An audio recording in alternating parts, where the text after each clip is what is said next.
Room, আরেকটা হচ্ছে bedroom. Master বেডে বাবুই পাখি তার বউ নিয়ে শুয়ে থাকে। এরপর কমন রুমে কিছু বাচ্চা থাকে আর কিছু ডিম থাকে, আর ড্রয়িং স্পেসে সোফা সেট থাকে। কোনো বন্ধু যদি, কোনো অতিথি যদি আসে, বাবুই পাখি পুরুষটা বাইরে এসে ঠোঁটের সঙ্গে ঠোঁট মিলিয়ে সালাম বিনিময় করে। এরপরে বলে, বন্ধু সোফা সেটে বসো, ভিতরে যাবেন অন্দরমহল, বউ শুয়ে আছে, পর্দার খেলাফ হবে।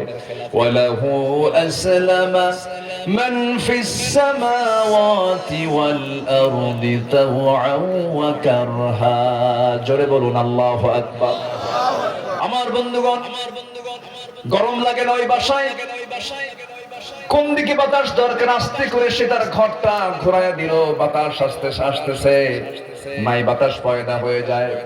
আল্লাহ বলছেন, বান্দারে শুধু আমি তো রব নই, আমার পরিচয় হলো, জবান খুলে বলুন আলহামদুলিল্লাহি রাব্বিল আলামিন। আমার রব রব্বুন নাস না রব্বুল আলামিন? রব্বুন নাস না রব্বুল আলামিন? গোটা জগতের তিনি রব, সবার তিনি রব। এমন কোন জনপদ নেই, এমন কোন সৃষ্টি নেই, এমন কোন মাখলুক নেই যা আল্লাহর দৃষ্টির আওতা মুক্ত হয়ে আছে। সব আওতা ভুক্ত। ওয়ায়ালামু খাইনাতাল আয়ুনি ওয়া মা তুখফিস সুদূর। আল্লাহ তো মনোজগতের খবর রাখেন। আল্লাহু আকবার বলেন। তিনি হচ্ছেন সে আল্লাহ। এত ভালোবাসো কেন মালিক? আবার আরেকটু আসি। সম্মানিত ভাইয়েরা, একটা পাখি আছে প্যারাগ্রিন ফ্যালকন। এটা চিতাবাঘ। ঘন্টায় দৌড়ায় হলো 112 কিলোমিটার। আর সেখানে একটা প্যারাগ্রিন ফ্যালকন, সে ঘন্টায় আকাশে ওড়ে হলো 400 কিলোমিটার। কেউ তো সুবহানাল্লাহ বললেন না? জোরে বলেন সুবহানাল্লাহ। আমি যদি এরকম উড়ি, আমার কি লাঞ্চ থাকবে? ফুসফুস তো ব্লাস্ট হয়ে যাবে। কিন্তু এই পাখিটা আকাশে কোন মেশিন আল্লাহ পাক তার দেহে সেট করেছেন যে সে ঘন্টায় 400 কিলোমিটার সে উঠতেছে আকাশ পথে। সুবহানাল্লাহ বলে। তার তো লাংস ফুসফুস তো ব্লাস্ট হয়ে যাওয়ার কথা, কিন্তু কেন হয় না? আল্লাহ তাআলা তার নাকের ভিতরে এমন একটা প্রযুক্তি আল্লাহ পাক ঢুকিয়ে দিয়েছেন। নাকের মুখে একটা ট্যাপ লাগায় দিয়েছেন, সেটা হলো হাড়ের ট্যাপ, হাড্ডিওয়ালা ট্যাপ। সেই ট্যাপটা লাগায় দেওয়ার সঙ্গে সঙ্গে সে যখন চরম গতিতে যখন আকাশে উঠতে থাকে, সমস্ত বাতাসগুলো হাড়ে এসে আগে ধাক্কা খায়। বাতাসের গতি একটু কমায় দিয়ে আস্তে করে সে তার লাংসে নিয়ে নেয়। লাংস কোনো ক্ষতিগ্রস্ত হয় না। সুবহানাল্লাহ বলা যাবে না? আমার বন্ধুগণ, এই প্রযুক্তিকে আজকের বিমানে, আজকের এই প্রযুক্তি, সেই বিমানের ভিতরে ওই প্যারাগ্রিন ফ্যালকনের যে প্রযুক্তি, হাড়ের যে ট্যাপ লাগানো আছে, ঠিক একই ট্যাপ আজকের বিমানগুলো তো বিজ্ঞানীরা লাগিয়ে দিয়েছেন। যেরকম সুবহানাল্লাহ। তাহলে এখন বলুন, বিমান থেকে পাখি না পাখি থেকে বিমান?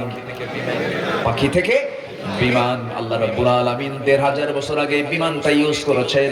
সম্রাট আব্রাহা যখন কাবা ভাঙতে এসেছিল, আল্লাহ রাব্বুল আলামিন সেই দিন কি করেছিলেন যারা পারেন ঠোঁট মিলিয়ে বলুন, وَأَرْسَلَ عَلَيْهِمْ طَيْرًا أَبَابِيلَ تَرْمِيهِمْ بِحِجَارَةٍ مِّنْ سِجِّيلٍ فَجَعَلَهُمْ كَعَصْفٍ مَأْكُولٍ।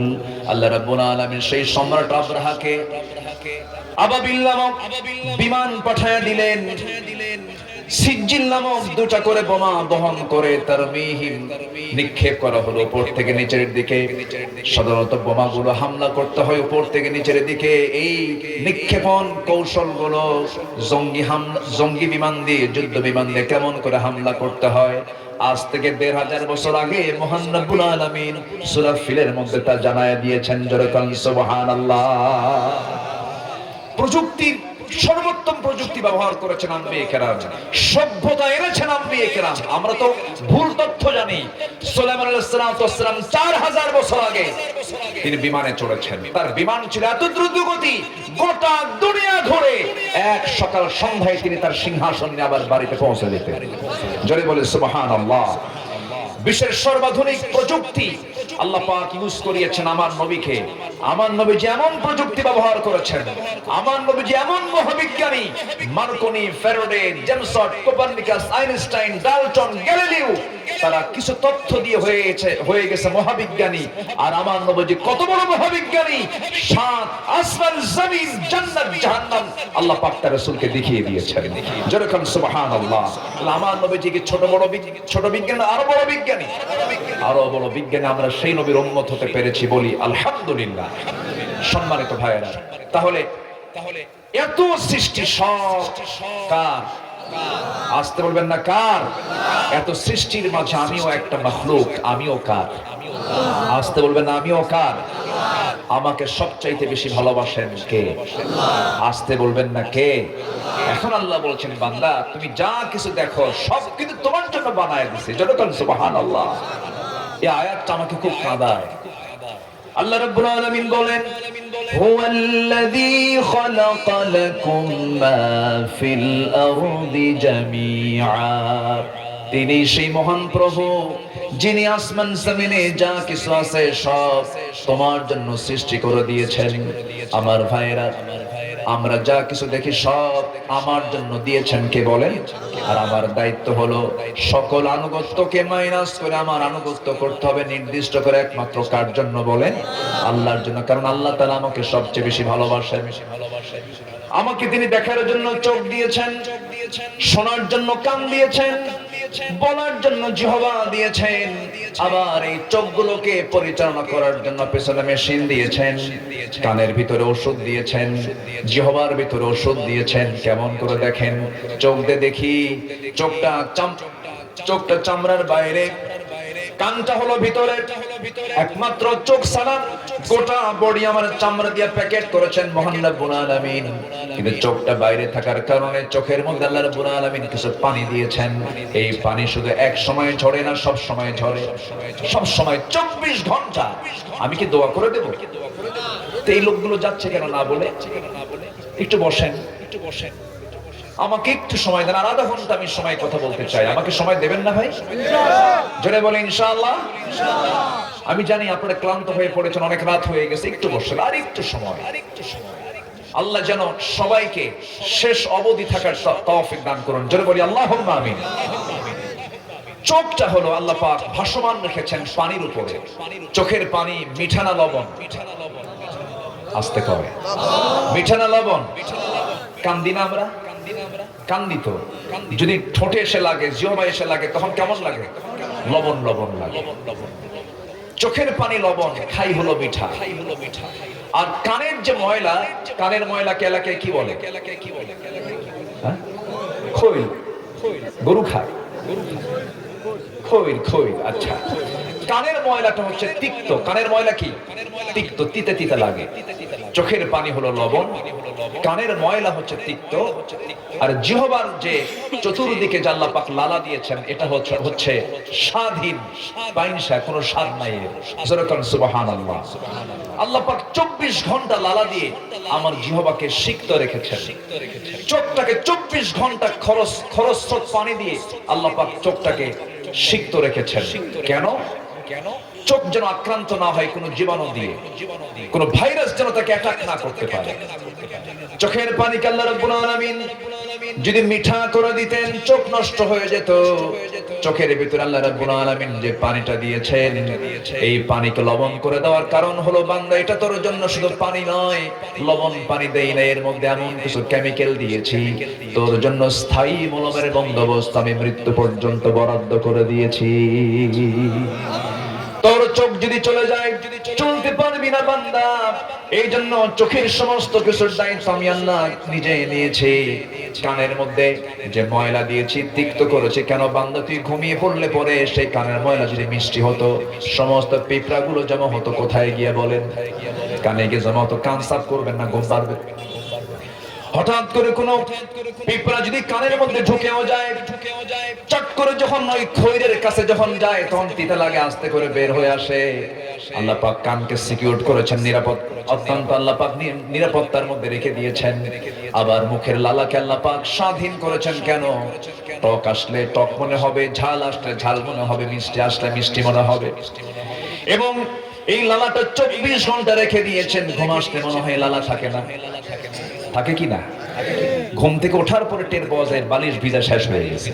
ঠিক কিনা বলেন? এটা কে দিয়েছেন? আল্লাহ দিয়েছেন। আল্লাহ রাব্বুল আলামিন বলছেন, আলাম নাজআল লাহু আইনাইনি ওয়া লিসানান ওয়া শাফাতাইনি ওয়া হাদাইনাহু নাজদাইন। বান্দা, আমি তোর টানা টানা চক্ষু দিলাম, দুটো ঠোঁট দিলাম, সুন্দর সুন্দর জিহ্বা দিলাম। আমি তোর বেঁচে থাকার জন্য দুটো কিডনি দিলাম, একটা কিডনি দিলেও হতো। এই কুমিল্লায় বাড়ি, আমার এক বন্ধু মালয়েশিয়ায় থাকে, তার নাম আব্দুল মমিন। মালয়েশিয়ায় জাফর ভাইয়ের সঙ্গে গিয়েছিলাম। জাফরের কোথায়?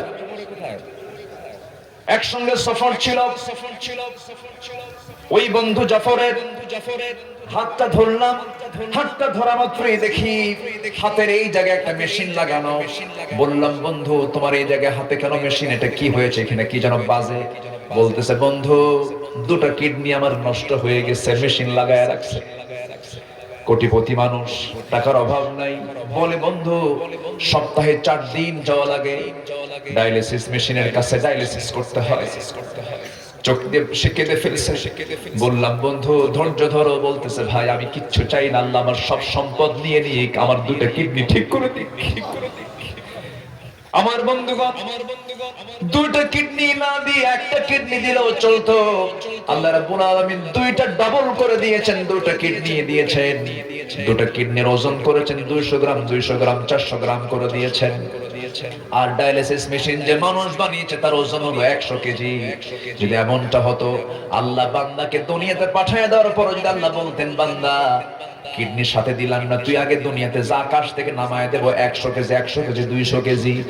ধানের বস্তা নেবেন না কিডনির বস্তা নেবেন? আল্লাযী খালাকাকা ফাসাওয়াকা ফাআদালাকা ফি আইয়ি সূরাতিন মা শাআ রাক্কাবাক। শুধু সৃষ্টি করেন নাই, তিনি ব্যালেন্স করেছেন। জোরে কোন সুবহানাল্লাহ। কি মেজারমেন্ট, কি সূক্ষ্ম সৃষ্টি! এত ভালো বাসো কেন মালিক আমায়? জোরে বলি সুবহানাল্লাহ। আমাকে সবচেয়ে বেশি ভালোবাসেন তিনি কে? অতএব জিকির হবে কার? আস্তে কবেন না, জিকির হবে কার? এক সময় না সব সময়, এক সময় না সব সময়। আল্লাহ সবাইকে ভালোবাসেন না, আল্লাহ ভালোবাসেন কিছু বান্দাকে। আমরা সেই কিছু বান্দার কাতারে থাকবো। জোরে বলি ইনশাআল্লাহ। আল্লাহ ভালোবাসেন 8 শ্রেণীকে। কয় শ্রেণীকে বলেন তো? 8 শ্রেণীকে। শুনবেন? আগ্রহ আছে? কোনো সমস্যা নাই তো? আমার দেশে কিন্তু রাত 3টার দিকে ওয়াজ হয়। এরকম মাহফিল আমার দেশে হয়। ময়মনসিংহে আমার এক মাহফিল, ময়মনসিংহে মাহফিল ছিল। আমি গেলাম রাত 8টার দিকে। বললো, হুজুর খাওয়া দাওয়া কইরা শুয়ে পড়ে। তো বললাম, আমার বয়ান কয়টায়? আপনাকে 1 ঘন্টা আগে দেব। আমাকে ঘুম থেকে তারা ডাকলো হলো মাত্র রাত 3টায়। 3টায় ডাক দিয়ে বললো, হুজুর 3:30টায় বক্তব্য, গত বছর প্রধান মেহমান 4:30টায় ছিল, আপনাকে 1 ঘন্টা আগে দিলাম। কি কথা কি বুঝতেছেন? আর আপনারা এখনই কাইত হয়ে পড়লেন, কোনো কথা হলো না। বসে আর একটু সময় আমি বলি, আমি ইতি টানবো। শেষ ক্লাস তো, খুব জটিল বিষয়। আমার শেষে তো আর কোনো পাওয়ার নাই, আমি সর্বশেষ পাওয়ার নিয়ে আসি। একটু বসেন, আমরা দোয়া করবো একসাথে। আল্লাহ তাআলা 8 শ্রেণীকে ভালোবাসেন। এটা সংক্ষিপ্ত করি, আমি শেষের দিকে আস্তে আস্তে যাবো। 8টার কি একটাও করেছি আমি? এটার ব্যাখ্যা করলে তো ফজর লাগবে। সময় দেবেন তো নাকি ইনশাআল্লাহ? আর একটু সময়। আমি বসার পরে 40 থেকে 50 জন মানুষ উঠে গেছেন। সমস্যা নেই, এটা যেতেই পারে। হাজত তো, শীতের রাত না এখন, লাইন তো একটাই, কোনো ঘাম ঘুম নাই। এক লাইন দিয়ে ঢোকার, এক লাইন দিয়ে বের হয়। খুব কঠিন এই সময় বসে থাকাটা। একটু বসুন আর একটু সময়। আল্লাহ পাক ভালোবাসেন কাদের?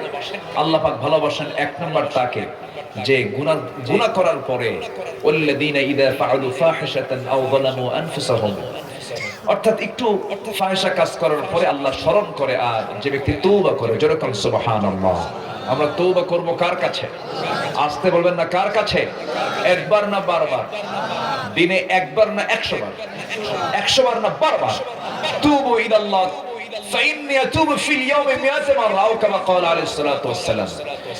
এবং আল্লাহ রাসূল এটাও বলেছেন, আত-তাইবু মিনাজ যামবি কামান লা যামবা লাহ। যার তওবা কবুল হয় তার পূর্বের জীবনের কোনো গুনাহ থাকে না। আল্লাহু আকবার বলেন। আমরা তওবা করব কার কাছে? আল্লাহর কাছে। যার গুনাহ আছে তারই তওবা করতে হবে, যার গুনাহ নাই তিনিও তওবা করেছেন। আমার নবীর কোনো গুনাহ ছিল না, তিনিও তওবা করেছেন। কিন্তু আমার দেশে বিচিত্র কিছু মানুষ পাওয়া যায়। মাস কয়েক আগে টাঙ্গাইলের একজন বদমাইশ সে বলে ফেললো, আমি আমিন কব কেন, আমি তওবা করব কেন, আমার তো কোনো গুনাহই নাই।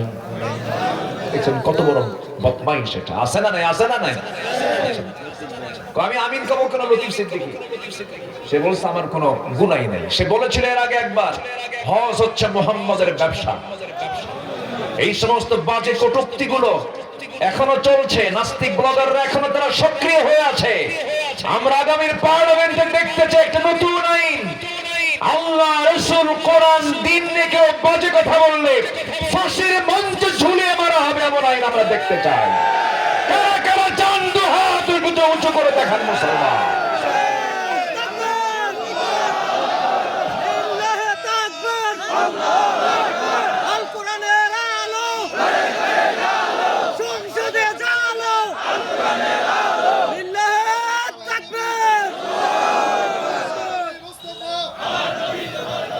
আল্লাহ কবুল করেন, জোরে বলে আমিন।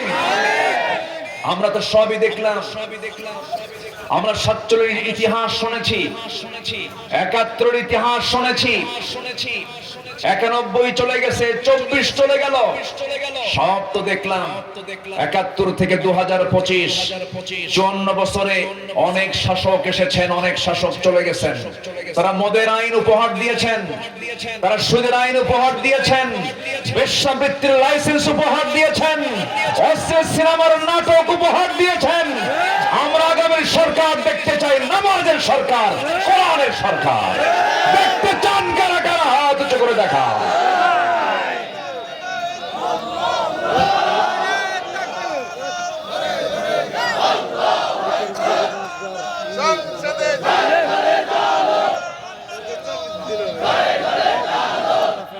আল্লাহ কবুল করুন, জোরে বলে আমিন। কষ্ট পাচ্ছেন মনে হয়? কষ্ট পেলেও কোনো যায় আসে না। বহু বহু বহু ঘাত প্রতিঘাত এই 16 বছর আমরা ফেস করেছি। সবচেয়ে চক্ষুশূল ছিলাম বিগত ফ্যাসিস্ট আমলে আলেম ওলামারা। আল্লামা সাঈদীর মতো নির্যাতিত মানুষ আমার চোখে ধরা পড়ে না। এত জুলুম করা হয়েছে, আমরা তো সামান্য কিছু কষ্ট পেয়েছি, কোনো কষ্টই না। 2018 সালে 23 নভেম্বর আমার বাড়ি ঘেরাও দিয়ে রাত 3টার দিকে পুলিশ আমাকে বলে, হুজুর থানায় চলেন। কেন? ওসি সাহেব চা খাওয়ার দাওয়াত দিয়েছে। রাত 3টায় চা খাওয়ার দাওয়াত দিয়েছে। আমারে নিয়ে চলে গেল। যাওয়ার পরে ওসি আমার দিকে তাকানোর সাহস পাচ্ছে না, লজ্জা পাচ্ছে। কোনো দোষ নাই তো, তারা তো বোঝে তো, মানুষ তো, কমন সেন্স তো আছে। বলে, হুজুর বেয়াদবি করলে মাফ করে দিই। ধরে আনলেন বেয়াদবি না মানে? হুজুর চাকরি বাঁচান তো ফরজ, বললাম ইমান বাঁচান তো নফল। আমারে আমারে আমারে কোর্টে চালান দিয়ে দিব। কোর্টে গেলাম, জাজ আমার দিকে তাকায়া জিহ্বায় কামড় মেরে কয়, হুজুরে ধরলো কেটা? মামলার ধারার দিকে তাকায় দেখে এমন ধারা দিছে, রাষ্ট্র বিরোধী বড় একটা আসামি আমরা। এমন জামিন অযোগ্য মামলা দিছে, জামিন দিলেই চাকরি থাকবে না। জামিন অযোগ্য করে প্রিজন ভ্যানে করে হ্যান্ডকাফ লাগায়া প্রিজন ভ্যানে করে আমার জেলখানায় পাঠায় দিল। আমি খুব খুশি হলাম, হাসিনা তোমাকে ধন্যবাদ। মাদ্রাসা ইউসুফিয়া তুমি যাওয়ার সুযোগ করে দিলা, এই সুন্নাত অন্তত আদায় হোক। এখন আদায় করতে চাইলে আদায় করতে পারবে না। হাসিনাকে ধন্যবাদ। তো জেলখানায় ঢুকলাম, ঢুকি সামনের দিকে তাকায় দেখি এক বুড়ো চাচা ঠান্ডার ভিতরে কাঁপতেছে। এই এই বিকেল বেলার দিকে আমাকে নিয়ে গেল, দুপুর 2টা-3টার দিকে। তো এক মুরব্বীর সামনে দেখি প্রচন্ড শীত, সে সময় 23 নভেম্বর, আমার দিকে তাকায়া যেন তিনি আকাশের চাঁদ পেলেন। আমাকে দেখি সালাম দিয়ে বলে, আশীর্দ বয়স, সালাম দিয়ে বলে, হুজুর আপনি জেলখানায় ঢুকলেন, খুব খুশি হলাম। বললাম চাচা জেলখানায় ঢুকলে কেউ খুশি হয়? বলছে বাবা জীবনে বহু ওয়াজ শুনছি, আপনার সামনে বসে থেকে এত ওয়াজ শুনছি, আর চেষ্টা করছি, টার্গেট করছি আপনার সঙ্গে একটাবার মুসাফা করব, পারি নাই। আল্লাহ কিসমতে জুটাই দিয়েছে, দোয়া করি আপনি জেলখানায় থাকেন। তো বললাম চাচা আপনি তো দোয়া দিয়ে দিলেন, ভালো কথা, তো আপনি জেলখানায় কেন নাতিপুতি থুইয়া? বলতেছে বাবা বোমা হামলা, ওনার বিরুদ্ধে দিছে বোমা হামলার মামলা, 80 বছরের বুড়া মানুষের বিরুদ্ধে। বলেন তো 80 বছরের বুড়া লোকের হাতে যদি বোমা দেওয়া হয়, বোমা কি জায়গায় পড়বে না মাথায় পড়বে? এই সমস্ত জুলুম করার কারণে আজকে তাদের জায়গা নয়, তাদের জায়গা হয়েছে মামুবাড়ি দিল্লি, ঠিক কি না? জুলুম করবেন তো ধরা খাবেন। আগামীর নেতৃত্বে যারা আসবেন, তরুণ প্রজন্ম পালস বোঝে, তরুণ প্রজন্মদের কার ঠকানো যাবে না। বাজে চিন্তা মাথায় নেবেন না, বাজে নেতৃত্বের চিন্তা করলে জাতি আপনাদের কাবার রাস্তা ঘুরে নিক্ষিপ্ত করবে তারা। সঠিক চিন্তা নিয়ে আমরা সামনে যেন চলতে পারি, আল্লাহ কবুল করুন, জোরে বলে আমিন, আরো জোরে আমিন। তওবা করব কার কাছে? আল্লাহর কাছে। নাম্বার 2 হলো আল্লাহ তাআলা পবিত্রতা অর্জনকারীকে আল্লাহ পাক খুব ভালোবাসেন। ইন্নাল্লাহা ইউহিব্বুত তাওয়াবিন ওয়া ইউহিব্বুল মুতাতাহহিরিন। আল্লাহু আকবার বলেন। মুতাতাহহিরিন এখানে দুটো ব্যাখ্যা আছে, একটা হলো নাপাকি থেকে পরহেজ থাকা, আরেকটা হচ্ছে শিরকিয়াতের হালত থেকে তাওহীদের দিকে ফিরে আসা। অর্থাৎ ইন্নামাল মুশরিকুনা নাজাসুন, মুশরিকরাও কি নাপাক। আবার নামাজ আগে না আপনার পাক আগে? বলেন তো নামাজ আগে না পাক আগে? আগে পাক, জায়গা পাক, কাপড় পাক, দেহ পাক, এরপর কি নামাজ। অধিকাংশ লোকের ভিতর আজকে নাপাকি কাজ করে, পেশাব করে পানি নাই না, জানেন? আমি যদি একটা জরিপ করি, বলুন তো এদেশের কত পার্সেন্ট লোক পেশাব করে পানি নাই? হসপিটালে কি বলে, আপনি যদি একটু হাইওয়ে রেস্টুরেন্টে যদি একটু সফর করেন, নূরজাহান থেকে, টাইম স্কয়ার থেকে, হাইওয়ে ইন থেকে, আপনি এই সমস্ত আপনি হোটেলগুলোকে আপনি একটু অবজার্ভ করবেন, দেখবেন সবগুলো কুত্তার মতো দাঁড়ায় পেশাব করে। আছে না নয়? পেশাব করে পানি না, হাদিসে আসছে সবচেয়ে বেশি শাস্তি দেওয়া হবে তার যে পেশাব থেকে নিজেকে মুক্ত রাখতে না পারে, আল্লাহ পাক তাকে বেশি শাস্তি দিবে।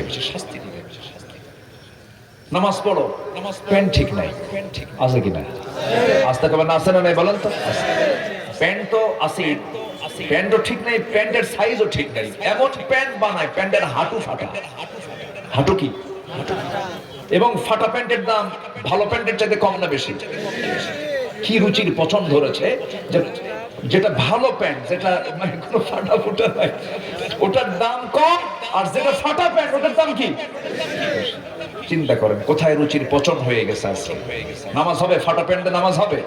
আল্লাহ পাক বলেছেন আমি যারা পবিত্রতা অর্জন করে আমি তাদেরকে ভালোবাসি। নাম্বার 3 হলো আল্লাহর পথে যারা সংগ্রামকারী, ইউহিব্বুল্লাযীনা ইউকাতিলুনা ফি সাবিলিল্লাহ ফি সাবিলিহি সাফফান কান্নাহুম বুনিয়ানুম মারসুস, আল্লাহ তাদেরকে ভালোবাসেন। নাম্বার 4 হলো যারা তাওয়াক্কুলকারী, ভরসা করব সব সময় কার উপরে?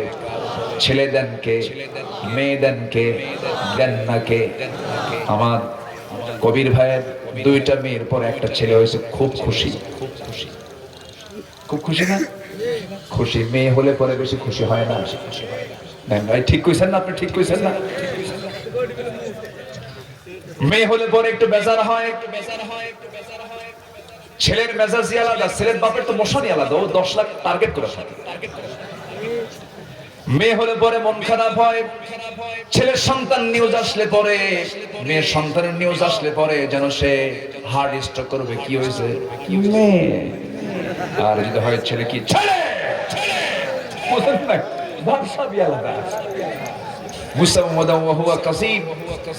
আগেও এরকম চেহারা কালো হয়ে যেত, ছেলে হোক মেয়ে হোক না হোক, এটা কি আমার ফাংশন? বলেন তো, ফাংশনটা কার? তাওয়াক্কুল করব কার উপরে? আল্লাহর উপরে। আসিয়া আলাইহিস সালাতু ওয়াস সালাম আল্লাহর কি পছন্দের বান্দি না? তার কি স্বামী ছিল? ছিল। ভালো ছিল? ভালো ছিল বলেন তো? যে স্বামী তাকে করাত দিয়ে চিরে শেষ করে দিল, সে স্বামীকে ভালো? কি কপাল কি খারাপ?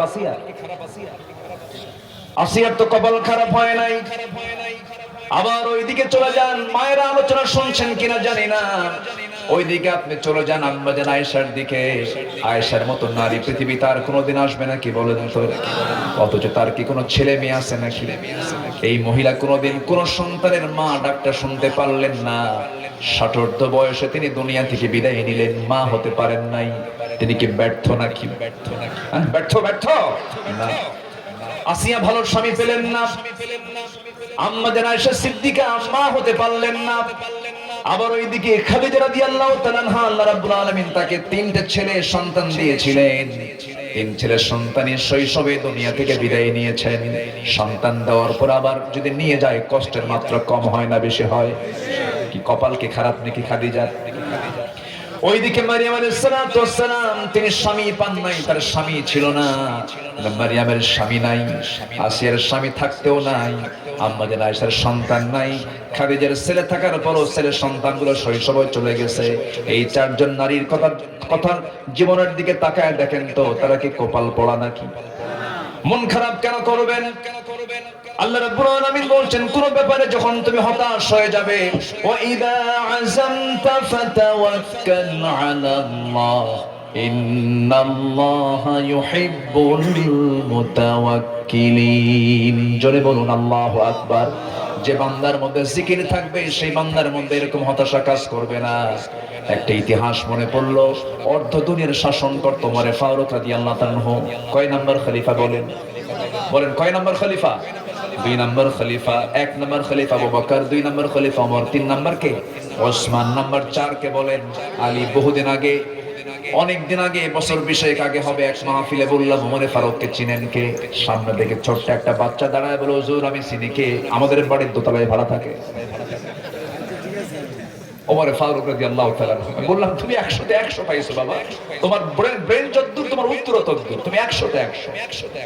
এই ওমর রাদিয়াল্লাহু তাআলা মারা যাচ্ছেন, তিনি সারা জীবন দোয়া করেছেন, আল্লাহ তুমি আমাকে শহীদের দরজা দিবা, নবীর শহরে মৃত্যু দিবা। আল্লাহু আকবার বলো। আল্লাহ পাক আমাকে 3 মাস আগে নিয়েছিলেন।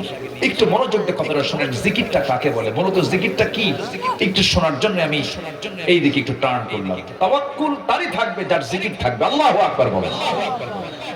তিনি সারা জীবন এই দোয়াটা করেছেন, কিন্তু দোয়ার সঙ্গে বাস্তবতার মিল ছিল না, কারণ মদিনায় আর যুদ্ধ হবে না, যুদ্ধ হওয়ার সম্ভাবনা নাই, বিজয় হয়ে গেছে। আবার তিনি বলেছেন যে আল্লাহ তুমি আমাকে শহীদে মওত দিবা এবং মদিনার শহরে মৃত্যু দিবা। আল্লাহ তাআলা তার এই দোয়া দুটোই কবুল করলেন। ফজর নামাজ পড়তে গেলেন, প্রথম রাকাত পড়েছেন, দ্বিতীয় রাকাত পড়াচ্ছিলেন, দ্বিতীয় রাকাত পড়া তিনি আর রুকুতে চলে গেছেন। এমন সময় একজন জালিম এসে তার ডান পাশে এসে তার পেটের মধ্যে বিষাক্ত ছুরি ঢুকায় দিল। বিষাক্ত ছুরি যখন ঢুকায় দিল, টান মারার সঙ্গে সঙ্গে তিনি ততটুকু ধরাশয়ী হন নাই, শক্ত মনে করে আবার দাঁড় হয়ে গেলেন, আবার তাকে উপর্য করে ধরে তল পেটের দিকে 2টা চাকু, বিষাক্ত চাকু ঢুকায় দিল 2 বার।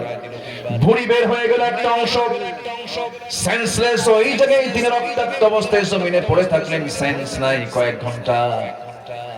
সেন্স যখন তার ফিরে আসলো, ফিরে আসার সঙ্গে সঙ্গেই সামনে ছেলে আব্দুল্লাহর দিকে তাকায় বলছে, আব্দুল্লাহ আমার জন্য পানির ব্যবস্থা করো। দৌড় মেরে গিয়া 1 গ্লাস পানি নিয়ে যখন আব্বার সামনে, ওমর ফারুকের সামনে যখন ছেলে যখন দাঁড়ায় গেছে, ওমর ফারুক মুস্কি হাসি মেরে বলছে, আব্দুল্লাহ রে কিসের পানি আনো? আমি তো পানি পান করতে চাচ্ছি না, নামাজ হয় নাই, ওযুর পানি আনো। জোরে কোন সুবহানাল্লাহ। কিসের পানি আনো? ওযুর পানি আনো। এটার নাম জিকির। ওমর ফারুক রাদিয়াল্লাহু তাআলা আনহু কোমরে গামছা বাঁধলেন, ভুঁড়িটাকে টাইট করে ধরলেন, ওযু বানালেন, দাঁড়ায় নামাজ পড়ার চেষ্টা করলেন, পারলেন না। বসে বসে কোনো মতো নামাজটা শেষ করলেন। এরপরে বলছেন, আব্দুল্লাহ তুই কান্দিস কেন রে? বাপ তুই কান্দিস কেন? আব্দুল্লাহ বলছে আব্বা তোমার জন্য ডাক্তার আনছি, চিকিৎসার দরকার। এবার বলছে ডাক্তার চিকিৎসা কি করবা করো। হাতে গ্লাস দুধ, পূর্ণ গ্লাস নিয়ে বলছে আমিরুল মুমিনিন দয়া করে এই গ্লাসের দুধটা আপনি পান করুন। বিসমিল্লাহ বলে তিনি সেবন করলেন, কিন্তু দুধটা পেটে থাকলো না, ভুঁড়ি দিয়া ফুটো হয়ে বের হয়ে চলে গেল।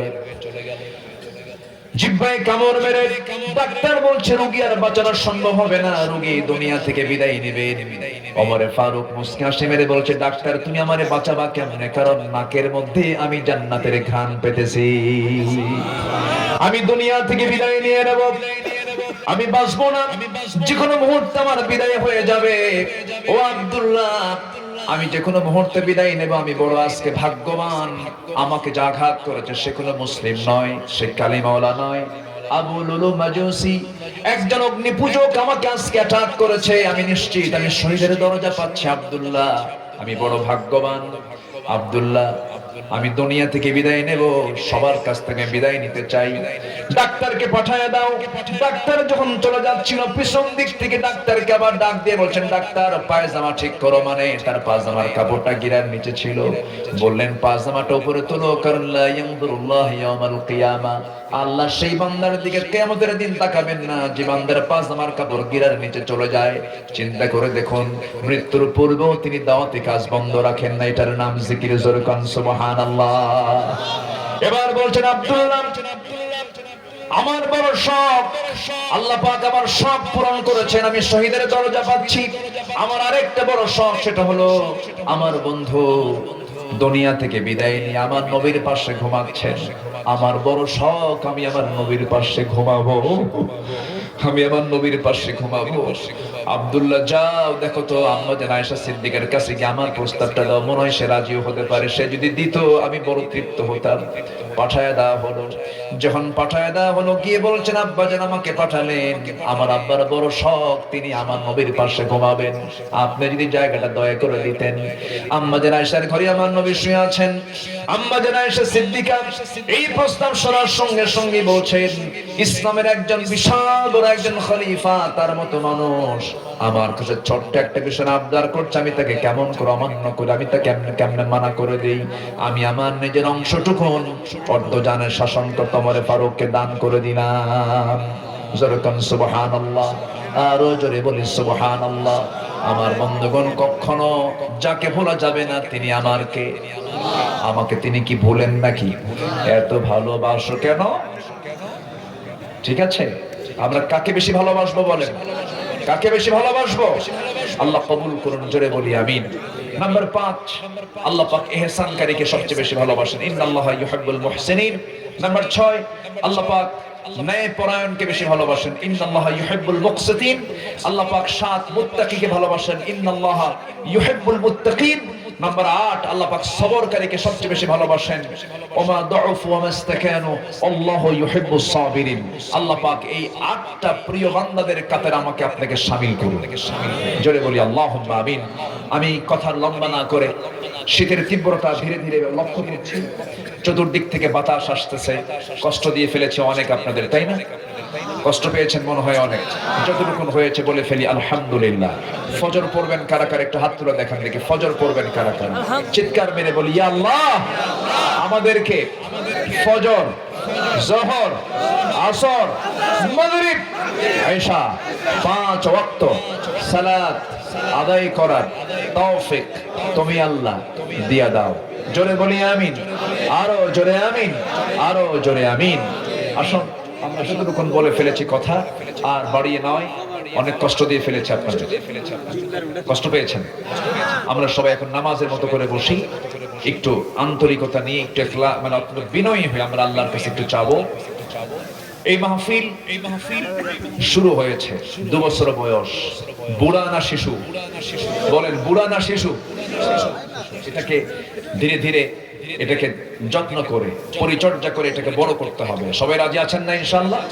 সবাই শুধু দোয়া করবেন আল্লাহ যেন মাহফিলকে কবুল করেন, জোরে বলি আমিন। আমার জাফর